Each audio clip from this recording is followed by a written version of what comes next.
My insides are beginning to feel a lot more like factory than womb. See, my foremothers all birthed targets, and who am I to breed flesh and bone to burden anyone with black in a world already so dark? Writing really made me feel very affirmed. I think it came from like feeling very invisible and not having people to talk to.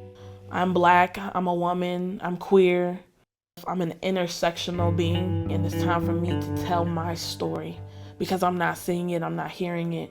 So I started to express myself through writing. My very first competition, I think I was like 12 or 13, and I wrote a poem about my dad. Parent-teacher conference days required one chair. I was incomplete.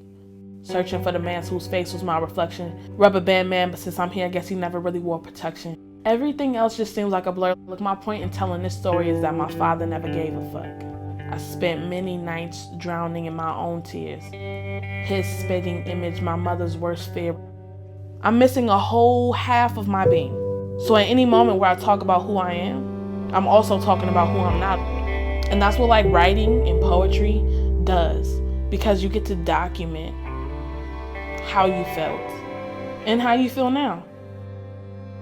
And this needs to be said not only so that I can heal, so that I can stop carrying this burden around so heavy, but so that other young women or young men can look at this poem and go, I've gone through the same thing. This is to those of us whose grandmother's love was handed out every Sunday night like clockwork. Sweet desserts dripping from her eyelashes, roots planted in salt, still bearing the lashes of the sugarcane plantation. This is to the heavyweight champions who beat the box obesity tried to put us in, bleeding blood with every cut to our self-esteem, who dream of wearing single-digit size jeans to the forgotten fat girl sitting in the back of the classroom.